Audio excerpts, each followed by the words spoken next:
Assalamualaikum, magandang umaga sa lahat ng aking mga viewers. Ngayon pala mga sisi ay naglalaba ako. So, kailangan ko itong isampay sa taas mga sisi. Mabuti naman at ngayon po ay mainit na. So, madali lang itong matuyo. Sa washing machine kasi kahit automatic iyan ay hindi naman totally dry iyan mga sisi.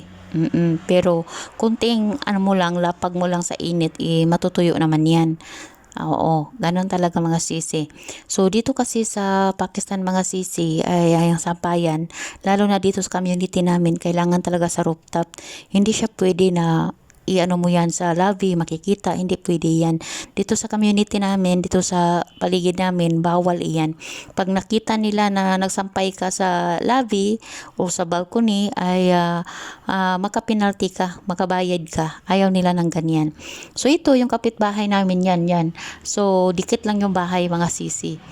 Iba kasi yung patakaran nila dito, bawal ka magtapon ng basura kung saan saan.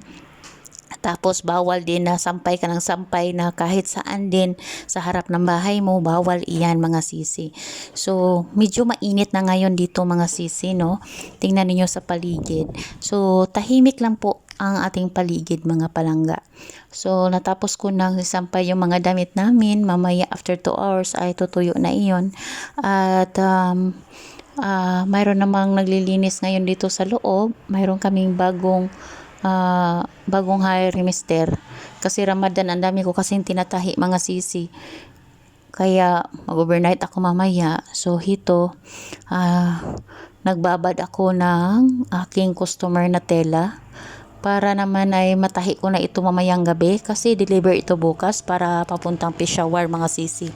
4 yung dineliver niya, tagdalawa sila ng kaibigan niya, Pilipina din sila mga sisi, may asawa mga Pakistani. Kailangan talagang ibabalbaban natin yung mga damit, mga tela nila mga sisi para talaga ay sigurado. Kaya dito ko ilalagay para mag-spin lang siya. Hindi siya tutuyo yung damit pero hindi na siya mag-aano yung tubig. Kaya isampay ko lang ito sa loob ng kwarto. Kapag mga tela mga sisi, ay isampay ko yan sa kwarto, hindi sa taas, hindi i-expose sa init. Ito naman ay order ng ating kabayan na malapit lang dito. Tinahitahi ko kasi pupunta sila dito after iftar sa gabi para pick upin ito. Si ate kasi sa magbabakasyon siya this month sa Pilipinas. Siya po siyang retired nurse sa Saudi. Asawa niya is Pakistani. May 3 anak po si Sisi. Tapos gusto lang niya is simple lang. 70 years old na po siya. Napakabait na mag-asawa. Nakapunta na kami ng kanilang bahay. Oo, yung asawa niya is gumagawa ng bahay mga sisi. So yung 3 anak niya, ang dalawa isa nag-asawa na, tapos yung isa ay nagtrabaho sa Dubai.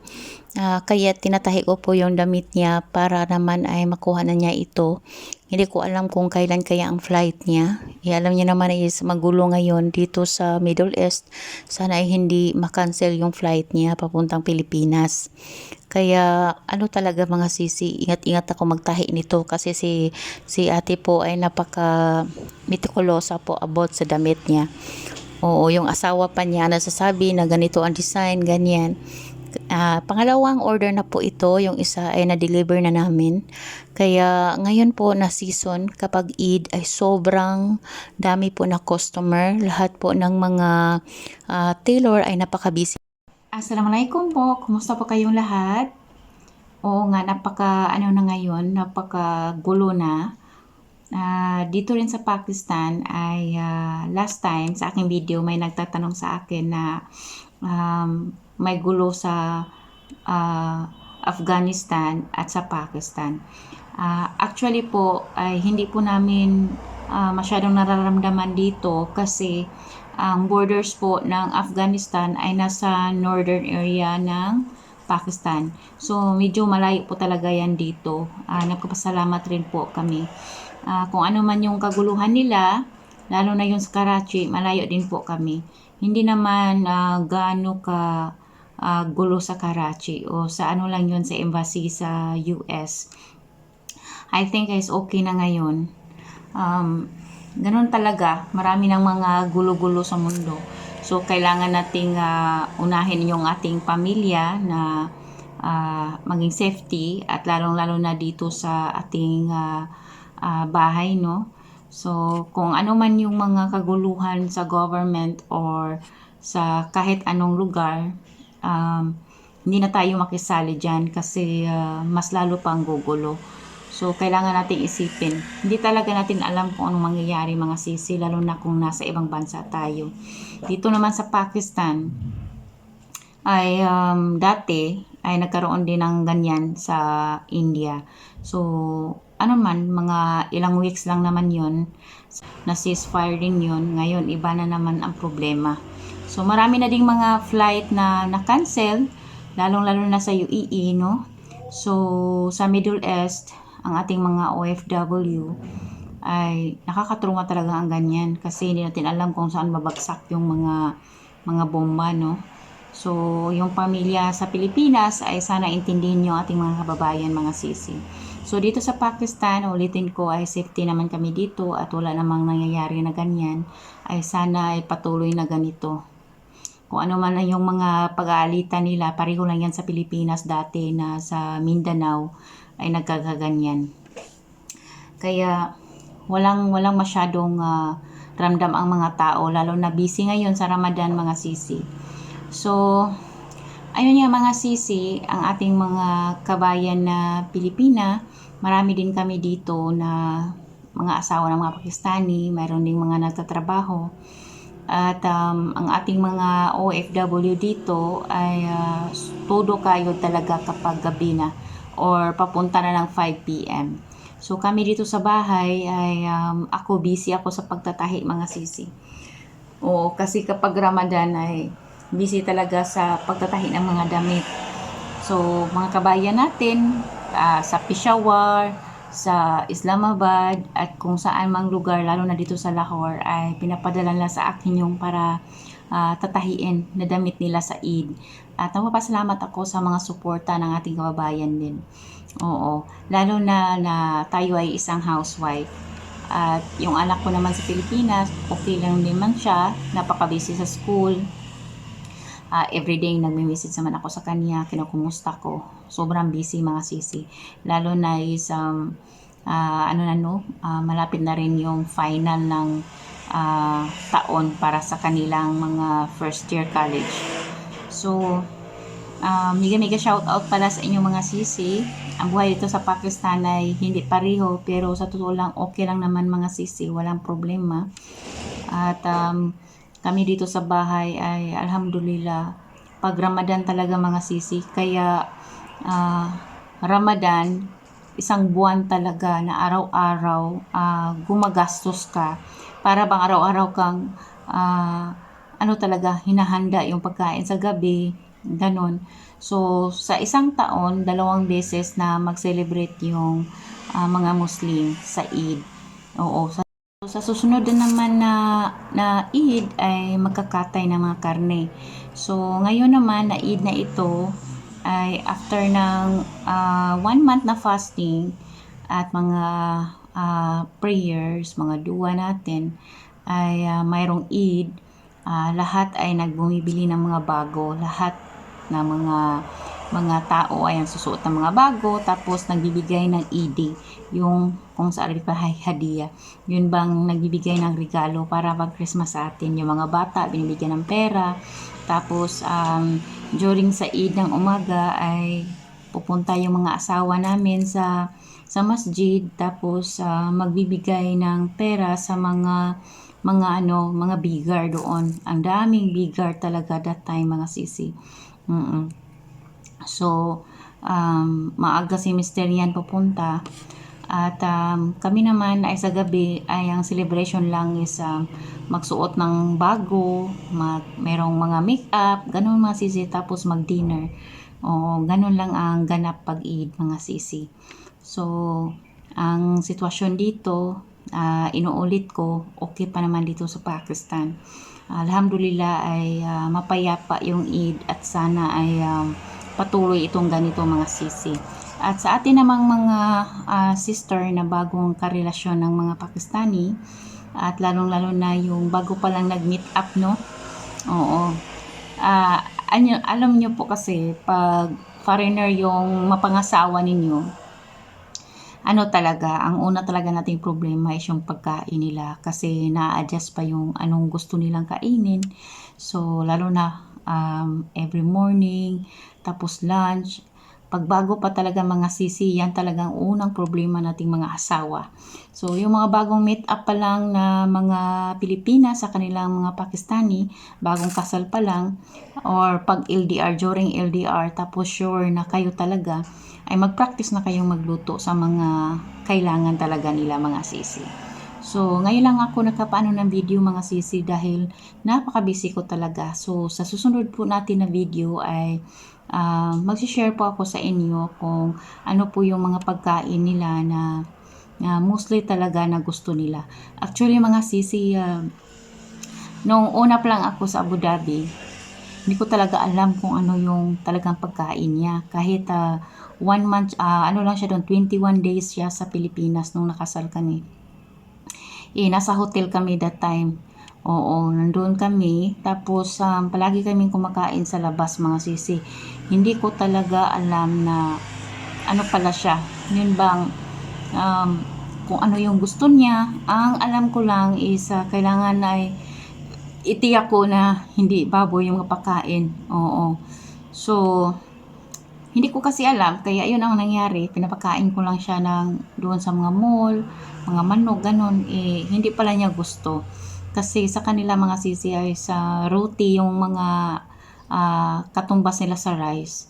So, para silang hindi mabubuhay kung walang parata, rice, ganun mga sisi. Tapos, yung asawa ko, sa naobserbahan ko lang sa mga pamilya-pamilya, napakagusto talaga nila ng parata. Tapos sa umaga naman ay itlog talaga, tapos chai. Minsan naman ay brown bread, nilalagyan iyan ng kamatis, ng itlog, ganun mga sisi. Tapos may chai talaga or green tea. Tapos mga sisi, kapag pinapakain mo sila ng lunch, akala natin yung luto natin na Pilipino, lalo na yung iba na naglalagay ng magic sarap na sobrang makalagay, na ano nila iyan, napapansin nila kasi ang magic sarap ay mayroon siyang lasa na may pagkamatamis, ganun ba?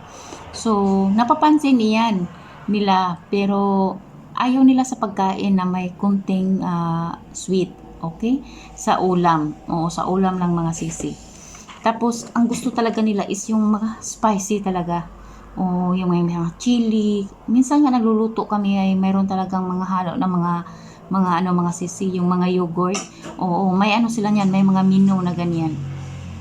Kahit sabihin natin manonood tayo sa YouTube, ano talaga, ang obserbaran mo talaga kapag nagsama kayo ay kailangan talagang obserbaran mo kung ano yung gusto niyang pagkain, paborito niya. So, kami ni Mister, mag 15 years na kaming kasal, ngayong buwan na to, ay alam ko na kung ano yung mga paborito niya. Kaya alam ko na kung anong ihahanda ko para sa kanya. Pero hindi ko talaga masasabi, hindi pa ako marunong gumawa ng roti mga sisi. Hindi pa perfect. Tapos parata, marunong akong niyan, pero hindi rin perfect. Iba talaga kapag hindi natin nasanayan. Marunong naman tayong gumawa, pero hindi perfect. Ganun ba? Oo. Tapos, sila talaga, kumakain sila ng bulalo natin, yung bang mga pagkain natin, adobo, yes, kumain sila ng ganyan, pero sa totoo lang, hindi sila masyadong gumagamit ng soya at yung vinegar mga sisi, yung patis ba. Kaya, ayaw din nila na masyadong maalat kasi kumakain kasi sila ng marami sa ulam. Hindi katulad sa atin, ang bigas kasi nila is mayroon na kasing salt. Oo. Kapag sinabi mong plain rice, mayroon talagang salt yan at oil. At may mga spicy. Pero sa atin talaga plain rice, it means wala talagang salt. Kaya minsan nagtatalo kami ni Mister. Sabi niya bakit daw medyo maalat yung ulam. Hindi naman maalat para sa akin, yung normal lang natin mga sisiba. Sabi ko sa kanya, kasi yung ulam namin, konti lang, pero madami is rice. Oo, for example, sa kutsara, konti lang na ganun ba? Para sa akin is normal lang yun na ulam para sa atin. Kapag hindi masyadong malasa, parang hindi tayo masatisfied, di ba? Kaya yun talaga mga sisi. About sa pagkain talaga. Kaya salamat naman at na-adjust na rin ako ng ganyan. Kung ano yung mga gusto talaga niya. Kasi dito talaga sa bahay mga sisi, ang pagkain lang namin tatlo yung inano ko, niluluto ko. Minsan, kami lang dalawa ng anak ko ang kumakain ng luto ko.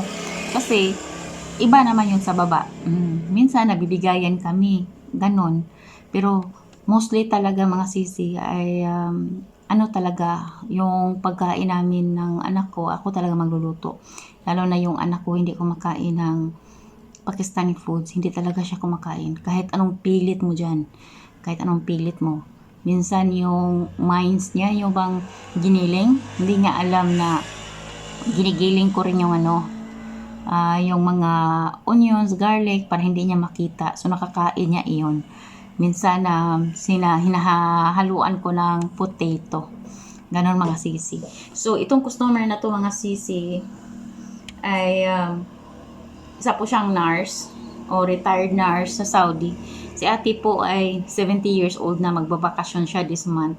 So nagpatay siya sa akin. Ito, tela niya. Alam mo ba, yung mister niya is, siya talagang pumipili ng tela niya. Nakapunta na kami sa bahay niya. Yung mister niya is gumagawa ng bahay, mga sisi.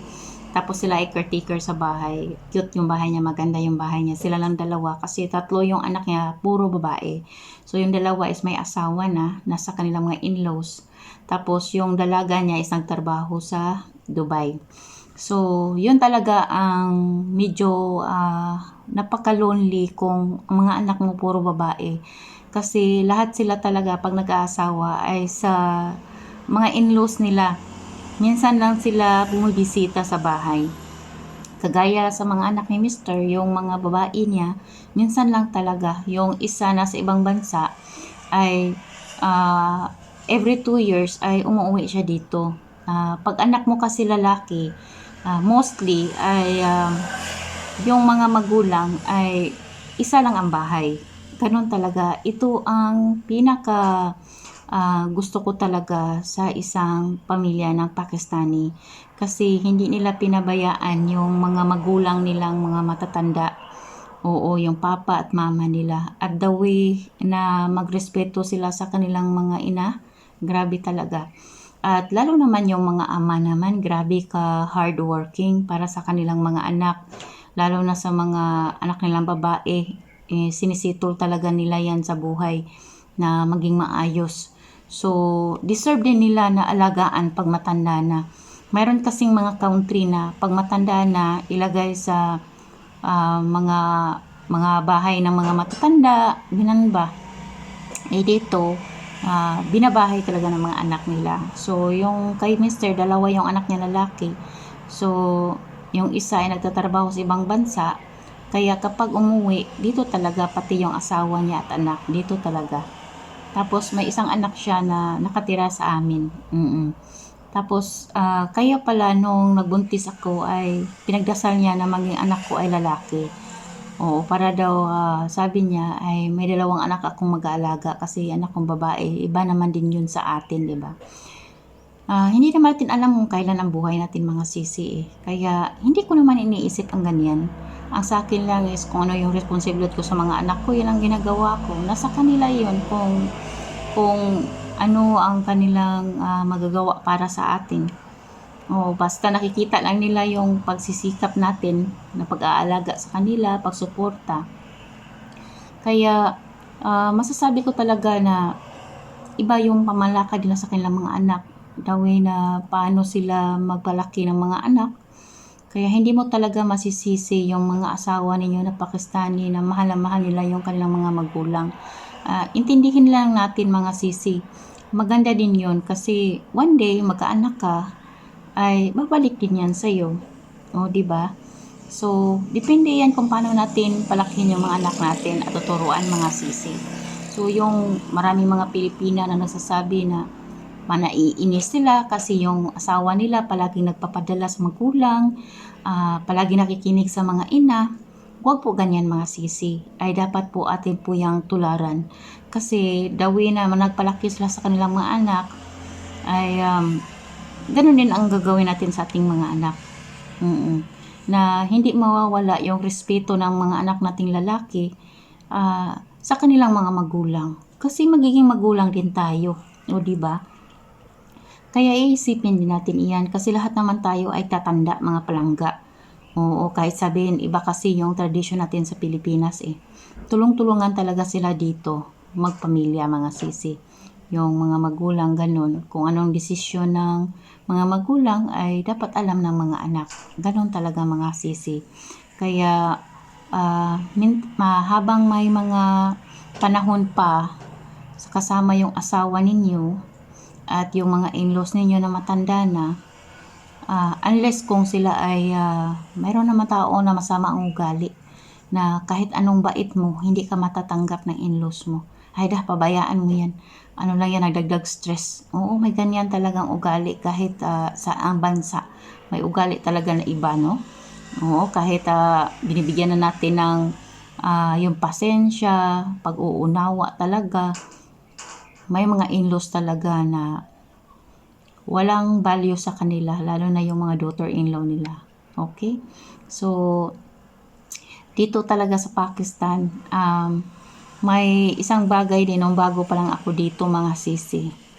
Kapag nandito yung mga in-laws mo o may bisita ka, kahit gaano mo pa ka-feel na yung bang gusto mo na lang magtago sa kwarto, hindi lang pwede, mga sisi. For example, nung dumating yung mama ng asawa ko galing village, tapos yung kapatid niyang babae, bumibisita dito. Ako nasa taas ako, napaka-busy ko. Mayroon namang katulong sa baba. Yung katulong nila, tinutupak. Oo, tinutupak siya kasi gusto niyang mag-day off ng 3 days. Oo, kasi iwan ko sa kanya, every month may day off naman yan. Pero yung tupak niya, kasi sabi ng asawa ko, saka na lang mag-day off after 2 days. Gusto niya, that day, gusto niyang umalis. Tinutupak siya, nung dumating ang in-laws ko, kahit tubig, hindi niya binigyan. Okay? Hindi ko rin alam.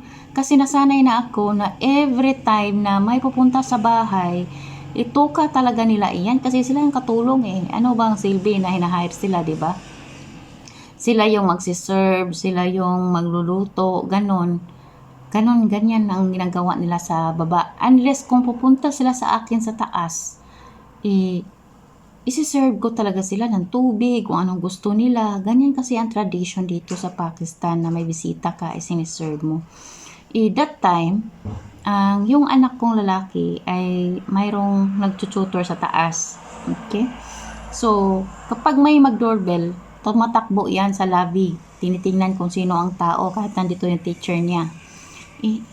Yung anak ko bumalik kasi may teacher pa siya. Pinababa ko lang siya konti kasi para yun bang mag-assalamualaikum lang. So ako, galing ako dito sa tahian ko, bumaba ako para bumati sa kanila after 30 minutes na doon sila na. 30 minutes dumating sila, bumaba na ako, bumati na ako sa aking mother-in-law, sa kapatid ng asawa ko. Tapos, hindi naman nila ako maintindihan. Napansin ko naman na hindi naman ako kasama sa kanilang pinag-usapan. Lalo na yung mother-in-law ko, hindi ako maintindihan. Hindi ko rin siya maintindihan masyado. So, umakyat ako kasi mayroon pa akong sinasaing sa kusina. Pagkain ng anak ko, lunch niya. Yung ulam niya at ang rice nasa salang pa sa apoy. So, umakyat ako. Tapos tinanong ko yung katulong ko na bigyan na ba ng tubig. Nakita ko naman may may tubig sa mesa at mga baso. Tapos sabi niya nagluluto daw siya. Ngayon, umakyat ako. Kumpante ako, nagluluto ako sa anak ko. Tapos pinakain ko na siya, tapos naligo ako. Saka dumating yung asawa ko. Mga after 2 hours mga sisi, dumating yung asawa ko. Tapos sabi niya, hindi ba daw ako umupo ng kahit 10 minutes lang sa mama niya? Sabi ko sa kanya, umakyat ako ng mga sandali lang kasi sandali lang ako doon, bumati lang ako kasi may niluto ako, baka masunog.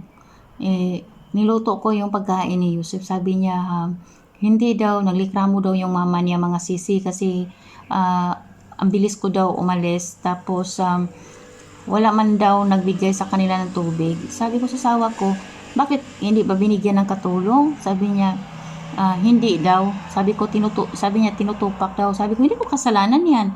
Kasi hindi ko rin alam. Tapos, hindi rin nila alam na busy ako sa taas. Oo, tapos naligo pa ako kasi galing ako sa kusina. Galing ako naglinis kanina. Sabi ko sa kanya dito sa loob. Kaya sabi ko sa kanya, pag may bisita ka, pagsabihan mo yung katulong mo at dapat yung mga sister-in-law ko ay maintindihan din nila na minsan busy din ako sa taas. Oo. Unless kung nandito sila sa taas, so ma-entertain ko talaga. Kaya yan talaga mga sisi ang ating napapansin. Pag ganito pala may mga in-laws tayo ay kahit mga 10 to 15 minutes ay kahit hindi kayo nag-usap ay umupo ka lang doon. Naano ko rin yung mistake ko kasi hindi ko talaga sinigurado binigyan silang tubig, ganon, kasi umaasa ako sa kanilang katulong na tinutupak pala. Kaya yun, pinagalitan niya, bakit ganon. Iba na kasi kapag ang tao ay matagal na sa bahay. Kasi kapag matagal na sa bahay, lumalabas na yung ugali. Yun bang, okay na, ganito, ganyan, namamaktol, ganon ba? Yun ang pinaka mahirap kapag nangangailangan ka ng tao. For example, may sakit, nangangailangan ka ng tao mag-alaga sa'yo. Wala kang magawa kasi kailangan mo sila kahit nagdabog-dabog na dyan, namamaktol na. Kaya yun talaga. Kaya ako, nandito ko sa Pakistan, sinanay ko yung sarili ko na ayaw kong magdepende na kahit kanino. Kaya sabi ko sa kanya, hindi ko kailangan ng mga ganyan. Oo. Kasi sabi niya, napaka-busy ko daw. So, before yesterday, nag-hire si Mr. ng tagalinis sa taas dito. Nag-hire siya ng isang katulong. Kasi nga, ang problema, palagi yung isang katulong ay nagdidigaw siya na 3 araw. May sakit nga yung unang asawa, di ba? Kailangan talaga niyang may kasama. Kasi walang tulong nila ang bago. Alam mo, bago pa, so makontrol mo pa. Sabi niya, gusto niya matutong magtahi. So, tinuruan ko siya kahapon. Mamaya na naman pupunta yun dito. Every day 1 hour, nagpapaturo siyang magtahi. May isang makina ako. Sabi ko, dyan ka umupo. Linisan mo yan. Dyan ka. Tinuturuan ko siya kung ano yung step. Okay naman ang batang to. Nakikinig. Kaso, ay linis lang yung pinapagawa ko dito sa taas. Kasi sa laba ako naman. Washing machine. Alam niyo naman yan. So, nandun siya sa baba, yung katulong niya, panay utos sa kanya. Sabi ko, hindi magtatagal yan ng 2 months yung bago kasi palaging inutusan. Palagi na nakaupo yung isa, siya na lang lahat. Hindi naman kasali yun sa trabaho niya. Kaya yun talaga ang hirap makisama sa ibang tao, mga sisi. Minsan talaga kailangan mo na lang manahimik at pabayaan. Gano'n na lang talaga. Para hindi ka ma-stress. So, gano'n lang ang na-share ko sa inyo mga sisi. Next time ay pakita ko sa inyo kung ano yung mga question niyo. Wala namang problema. So, dito sa Pakistan, marami namang mga Pilipina na kumikita din kahit nasa bahay. Nagtitinda sila online. Nasa atin lang talaga iyan kung anong gagawin natin para kumita tayo kahit paano nasa bahay tayo. Oo, iba kasi na may sarili tayong pera kaysa asawa lang natin. Iba talaga mga sisi. Kaya, nagpapasalamat na rin ako na may mga nagsuporta sa akin na mga customer, nagpapatahi. So, yun lang talaga. Kasi dito, mayroon ding iba na gustong magpamassage. Yung mga Pilipina ba, mahal ang magpamassage dito mga sisi. Kapag lokal, 7,000 rupees. Pag lokal, masahiin mo. Pag Pilipina, 3,000 ang bayad. Tapos yung mga skill mo na marunong kang mag-manicure, pedicure, makeup, may magpa-home service na ganyan. So, kailangan bitbitin nyo rin yung mga talent ninyo kung gusto ninyong kumita ng sarili nyong pera. Ganun talaga. Kaya, dito lang muna ang ating video mga sisi. Maraming salamat sa inyo. Mega shout out. Lahat ng mga OFW natin sa Middle East, mag-ingat kayo mga sisi. At mag-pray lang po tayo. Wala tayong ibang magagawa kung magdasal na lang para sa kapayapaan talaga. Lalo na nasa abroad tayo mga sisi. Kaya huwag po nating ipagwalang bahala, magdasal po tayo. Okay? So maraming salamat. Allah Hafiz.